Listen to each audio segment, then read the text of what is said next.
L'expérience mariée au premier regard 2022 n'a pas été des plus simples pour Axel.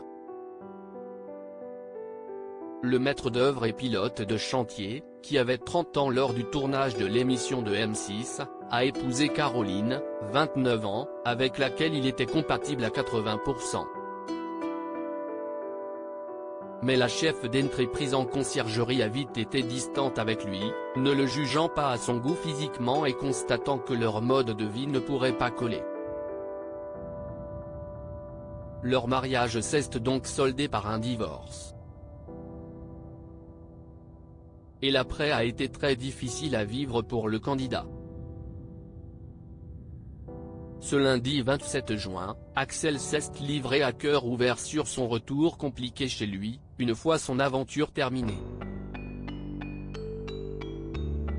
2 mois de dépression. 2 mois de remise en question face à ce désastre et 2 mois à être fermé au MAPRE, a-t-il tout d'abord écrit. Il a ensuite mis en avant le fait que durant des mois, il s'est investi corps et âme dans cette expérience.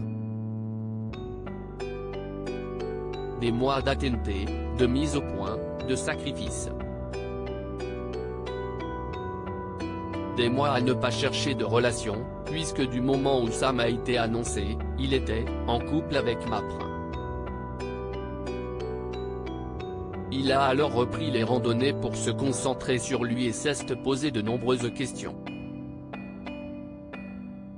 Bien souvent je me disais que l'amour n'était pas fait pour moi. Qu'est-ce ce que j'avais fait pour mériter une personne comme ça, si éloignée de mes besoins, aux antipodes de mes vibrations? Ce que je renvoie est-il cohérent avec ma compatibilité? Aurais-je une image erronée de qui je suis? S'est-il demandé.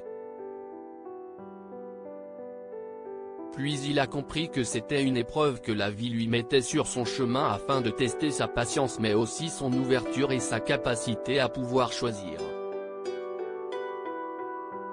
Cette expérience lui a aussi permis de s'ouvrir au monde.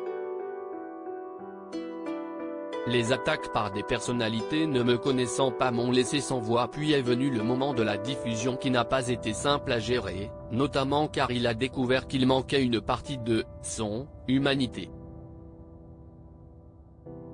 À l'instar d'autres candidats, comme son ex-épouse Caroline, il lui est arrivé d'être au cœur de critiques. Les attaques par des personnalités ne me connaissant pas m'ont laissé sans voix, parce que je n'aille pas à y répondre tellement si est incohérent, infondé, et énergivore. Je ne me reconnais qu'un parti dans tout ça, cette partie étant peut-être 20% de mon moi. Fallait-il ne pas tout montrer? Fallait-il orienter? A-t-il poursuivi? Finalement, Axel n'a retenu que le positif. Il se félicite d'avoir bien progressé depuis, d'avoir réussi à cicatriser ses blessures. Je me sens libre et fondé. J'avoue être dans une belle vie, j'ai fait des belles rencontres qui m'apportent un certain soleil sur le plan humain. À défaut de tirer une force dans tout cela, j'en tire une expérience et une occasion, a-t-il conclu.